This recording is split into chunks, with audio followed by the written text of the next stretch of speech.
অভয়া খুন ধর্ষণ মামলার যদি অন্যতম বড় কেউ অপরাধী থাকে তার নাম মমতা বন্দ্যোপাধ্যায়। কারণ মমতা বন্দ্যোপাধ্যায়ের সচেতন প্রচেষ্টাতেই আপনারা দেখতে পেয়েছেন যেভাবে কি বলতে চাই, শুনুন না, শুনতে হবে ওর জন্য। মমতা বন্দ্যোপাধ্যায়ের সচেতন প্রচেষ্টাতে আপনি দেখতে পেয়েছেন পোস্টমর্টেমে ডিএনএ কন্টামিনেটেড হয়ে গেছে। আরজি করের মতো একটি জায়গায় পোস্টমর্টেম হচ্ছে এরকম একটি সেন্সিটিভ মামলায়, অথচ আপনি কি দেখলেন পোস্টমর্টেমের সময়? মানে যে ডোম ছিল সে কোনো গ্লাভস ব্যবহার করেনি, কাঁচি ইত্যাদি স্টেরিলাইজ করা হয়নি। অথচ মমতা বন্দ্যোপাধ্যায় বলেছেন আমি প্রত্যেক 5 মিনিট অন্তর অন্তর ফোন করে খবর নিয়েছি। আসলে মমতা বন্দ্যোপাধ্যায় 5 মিনিট অন্তর অন্তর ইনস্ট্রাকশন দিয়েছেন যেন কোনো খুনি, কোনো ধর্ষক যেন তার কোনো প্রমাণ না পাওয়া যায়। এটা অত্যন্ত পরিষ্কার।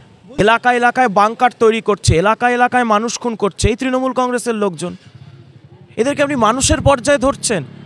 মানুষ সেপারেট এন্টিটি, এই তৃণমূল আলাদা, দুটো প্রজাতি আছে। আপনি এদেরকে একসাথে বলছেন কেন? দাবি এক, দফা এক, মুখ্যমন্ত্রীর পদত্যাগ।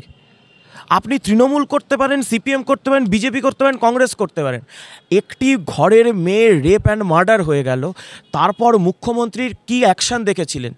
স্বাস্থ্যমন্ত্রীর কোনো পদক্ষেপ দেখেছিলেন? পুলিশ মন্ত্রী হিসেবে কোনো পদক্ষেপ দেখেছিলেন? আজ অবধি তিনি আরজি করে গেছেন, আজ অবধি ওইখানের তিনি সেমিনার রুমটা পরিদর্শন করেছেন। স্বাস্থ্যমন্ত্রী হিসেবে উনি ব্যর্থতার দায় নেবেন না? সঞ্জয়ের আইনজীবী বলছে যে সেমিনার রুমের বাইরে সিসিটিভি নেই, তাই আমার মক্কেল নির্দোষ। এই সঞ্জয়কে বাঁচিয়ে দেওয়ার সুযোগ করে দিচ্ছেন মমতা বন্দ্যোপাধ্যায়। পুরো পরিকাঠামোটাকে ধ্বংস করে দিয়েছেন মমতা বন্দ্যোপাধ্যায়। মমতা বন্দ্যোপাধ্যায়ের পদত্যাগ নয়, মমতা বন্দ্যোপাধ্যায়ের জেল হাজত হওয়া উচিত। নয় তো, এ তো সিবিআইও বলেছে সঞ্জয় একা নয়। সিবিআই তো নিজেই বলেছে এটা একটা লার্জার কনস্পিরেসি, বৃহত্তর ষড়যন্ত্র। শুধুমাত্র একজনকে নিয়ে হতে পারে? একজনের যাবজ্জীবন তো নয়, ফাঁসি হওয়া দরকার।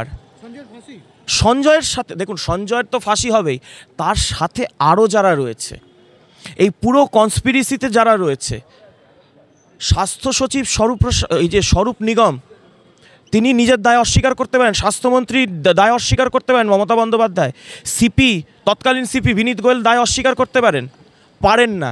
এদের সকলের দৃষ্টান্তমূলক শাস্তি হওয়া উচিত। যদি না হয় আমার আপনার ঘরে ঘরে অভয়ের মতো ঘটনা ঘটবে। কারণ এই রাজ্যে এটা নজির হয়ে গেছে, কামদুনি থেকে আরজি কর, ধর্ষকরা ছাড়া পেয়ে যাচ্ছে প্রমাণ লোপাটের বদান্যতায়।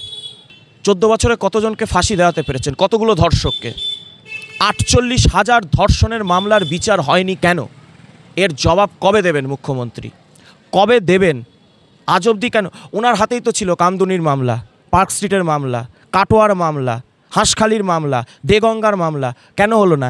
এই যে জয়নগরের রিসেন্ট উনি বললেন, জয়নগরের দেখুন যিনি ধর্ষক, সেই ধর্ষক হাইকোর্টে গেল, বলল আমার বিরুদ্ধে তথ্য প্রমাণ উপযুক্তভাবে দেয়নি, এবং হাইকোর্ট কগনিজেন্সে নিয়েছে এবং বলছে হ্যাঁ পুলিশের তদন্তে ত্রুটি রয়েছে, নাহলে তো খারিজ করে দিত মামলা। তার মানে মমতা বন্দ্যোপাধ্যায় গ্যালারি শোতে বিশ্বাস করেন, মমতা বন্দ্যোপাধ্যায় ন্যায় বিচারে বিশ্বাস করেন না।